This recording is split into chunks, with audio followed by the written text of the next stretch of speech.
Okay, hey, welcome to another episode of On the Wrist from Off the Cuff. It's a really cool little prototype preview from the brand Lacité.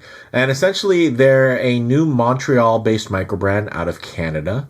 And their name does mean the city in French. And their focus is on designing watches inspired by global cities, built for the city life and international travel, hence the GMT you're going to see here.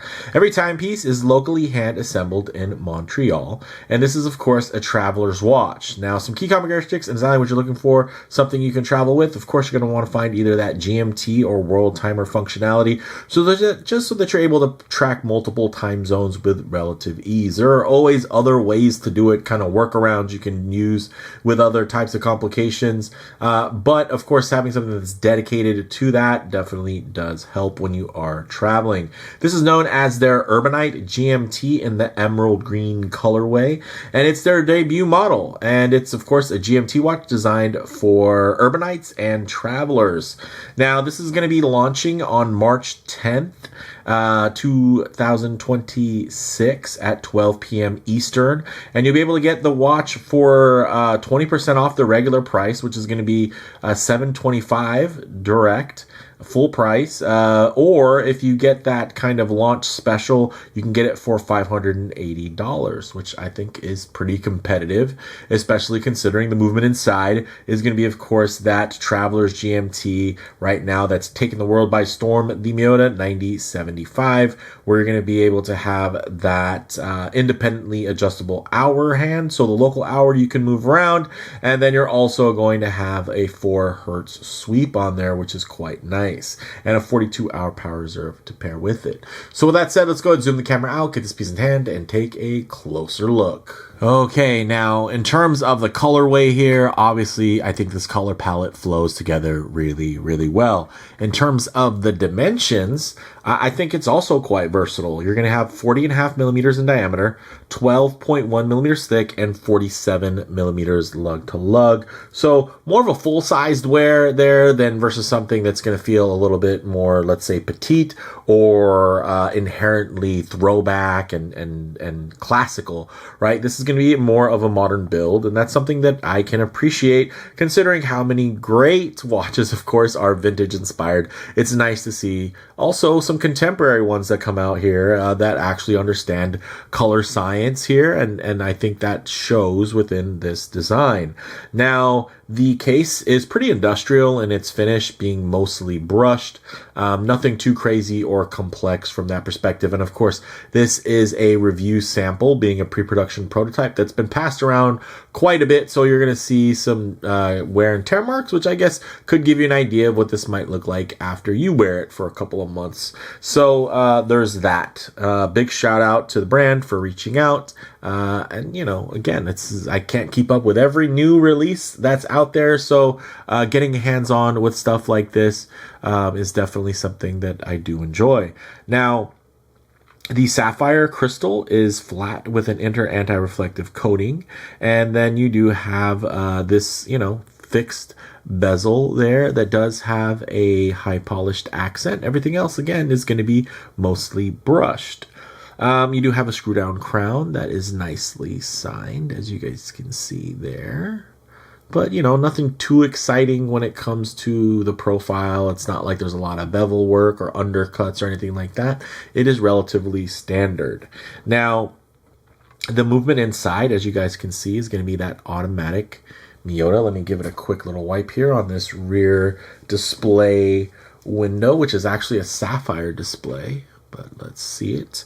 That is going to be your automatic Miyota 9075 Traveler's GMT. You're going to get a 42-hour power reserve beating at 4 hertz or 28,800 vibrations per hour in terms of that beat rate. And you guys can see, give it a little whirl there.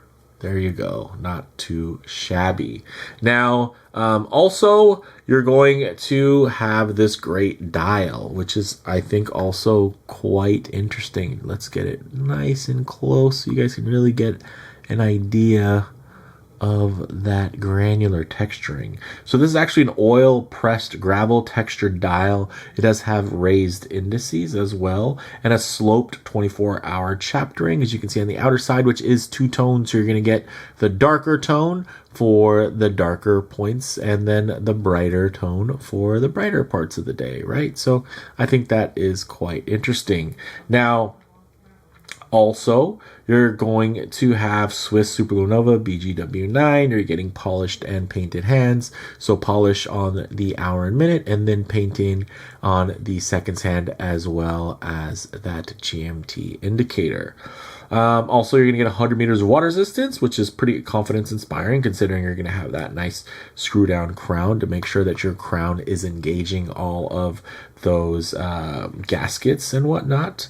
And yeah, it's pretty cool. 20 millimeter lug width, and you guys can see here that it is on this really nice leather strap. They're actually included.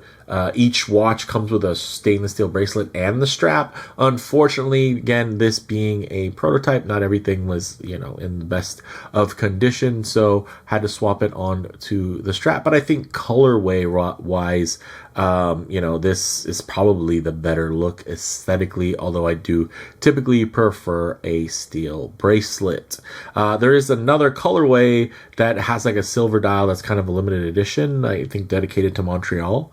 That one looks really killer on the bracelet. This one I think is going to pair better with this very lovely supple leather strap there with quick release spring bars. Has a nice little mild taper on it for this very handsome, fully milled and signed pin buckle. And you have a fixed keeper as well as a sliding keeper. You have a nice bit of padding here on the uppers so you can get that structure in terms of making sure that this mechanical timepiece, which isn't some dainty, lightweight titanium case with a quartz movement or something like that, right? This has some heft to it. So you do want to have that additional structure and padding just to make sure that this feels very secure on the wrist. So speaking of the wrist, let's go ahead and get it on the wrist and see how it wears. Okay, as you guys can see on my 7.5-inch wrist, or 19 centimeters in circumference, it's quite a nice wear. Also, of course, you're going to notice that it's a full-sized wear. And, also you'll probably notice that my wrist, although on the larger side of average, it's 7.5 inches, it's also quite tall and round. So it's not like it's wide, flat, and super accommodating. So even though I do have a larger wrist, the profile itself isn't necessarily the widest. But if you do get a look here as I try to get more details, you're probably going to notice that there's quite a bit of perspective distortion. All of a sudden, the watch looks a lot larger. For keeping my wrist nice and low, a little different, right? You're seeing the sides of my wrist fall away as well as the strap. By comparison, it's also making the watch head look much larger than it actually is. So I'll keep my wrist nice and low and then just tighten up the frame so that you guys can get still a detailed look, but just add a bit of a truer aspect ratio as to how this may lay on your own wrist, and check that out. I think that is suited quite nicely, again, for that more robust feel for everyday sportiness. Of course, there are more dressy options that are out there. There's going to be more vintagey options that are out there, but I like that this is a bit sporty and, again, quite modern. What do you guys think? Look at that. So the nice thing is, because it has a relatively thin movement in it, of course, there is the thickness of a taller hand stack there because you do have to have one extra hand for that GMT hand. You're going to inherently get a little bit of thickness on that side of the case. But since it's a relatively thin movement in general, even without any tricks in it being more slab-sided, it still isn't going to be too thick or overwhelming. It's only 12.1 millimeters thick from my calipers. So I think that works. Of course, it could always be thinner, it could be more stylized, but then it also could cost more. So I'm not going to really complain. I think it would have been nice for them to add some bevel work as well as some undercutting there just to make that mid case shine in terms of thinness. But because of the more full-size nature, about 40.5 millimeters, it's one of those things that can be a bit of a trade-off. Sometimes an overly thinned out larger watch will seem overly large. So this actually does, I think, help keep it balanced proportionally in terms of that visual weight. But with all that said, let's go ahead, zoom the camera back out, get this off the wrist, set up for some Lume shots, low light transition, and closing thoughts. Okay, let's go ahead and hit the lights here. As you guys can see, pretty nice lume, so much so that that hour hand lume actually is even illuminating it with a little bit of reflection. It's actually illuminating a bit of the logo. So I'll go again. This is of course pre-production prototype, so I would expect applications and everything to just be generally nicer on a brand new production watch. But at least worst case scenario, you can see here that it does the job. No, this isn't a dive watch. It doesn't have dive watch depth rating or anything like that either, but it is quite sporty again and quite versatile. And I think this is a versatile level of lume. It could be brighter. That would definitely be nice. It'd be nice if the indices were as bright as the handset.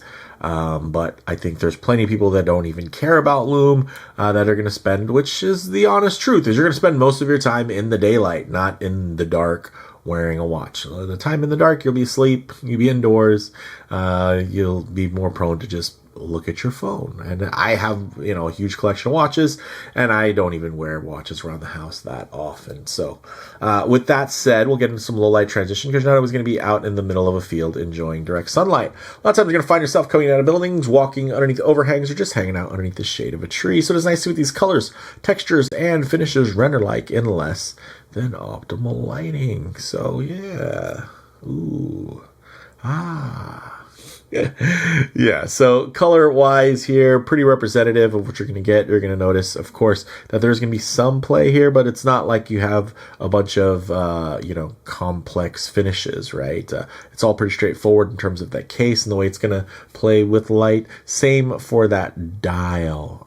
It's not like there's some sunray action or some 3D cutout in that chapter ring. It's all pretty straightforward, and it all comes together as just being something that is ultimately quite legible. Check that out. Even in this shade here, where it's going to be almost like a deep, almost black dial here, as you look at it, it's still quite legible thanks to the high contrast on those numerals, regardless of the fact that the numerals don't have the best lume application. I mean, look at that. It's just not super impressive. But what we'll do is we'll supercharge it for the sake of trying to give you an idea of which parts are lumed and which parts are not.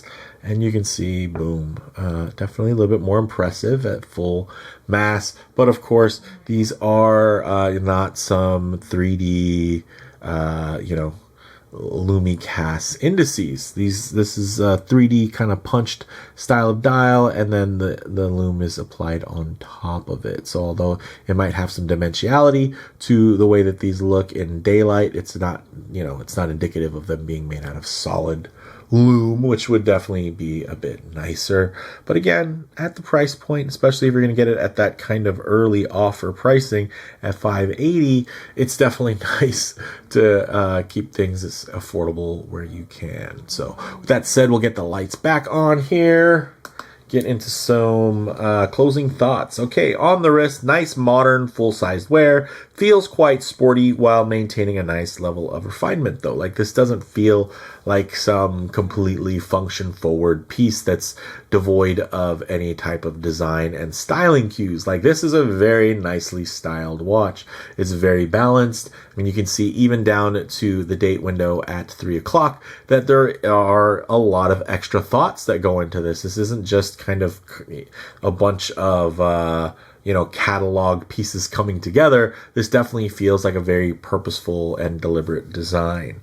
In terms of model variants, do check the links in the description for current options and availability. In terms of comparable models guides, the Miyota 9075 powered mechanical Microbrand GMT space are, they're quickly becoming their own category, and many brands are pushing into more premium territories with this innovative movement, right? It was at one time, it was like you were either going to have an office style GMT, and I mean, there are still some really expensive office style GMTs from, let's say, Breitling.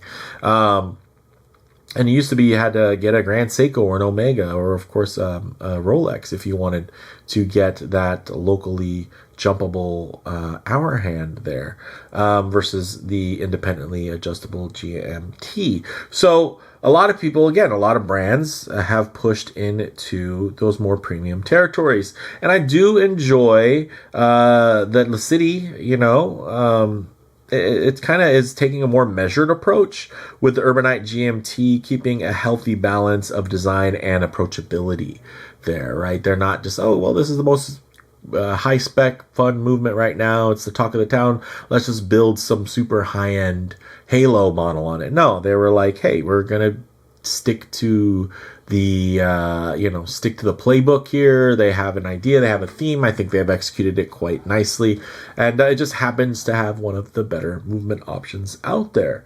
So I think that's cool. So bottom line for me, guys, the 20% off pre-sale price really amps up the value on an already competitive package. I mean, the fact that you're able to get this type of movement for under $1,000 is really, really nice. And I'm also really looking forward to seeing what other fun, inspired variations come next from them, right? Maybe they'll do a San Diego one, or I'm originally from the Bay Area, so maybe a San Francisco or Oakland one would be cool. But now, of course, I live in Southern California in San Diego County, Oceanside, right near Camp Pendleton. So yeah, I think there's just so many different options, and I think this is a really, really cool platform. I do wish that, of course, they had better application on Lume, which again, since this isn't a production model, I can't say that they won't. And again, in my experience, typically everything is better in the production unit. And so, yeah, it'd be nice, again, if they were to amp things up a bit with the case, add a little bit of more complexity, show that kind of extra. But I think without it, it's definitely not a deal breaker, because some people really do enjoy a more industrial package. So with that said, let me know what you guys all think. Let me know down in the description. If you liked the video, please do a like, and if you're ready, please subscribe for more content just like this. Thanks, guys.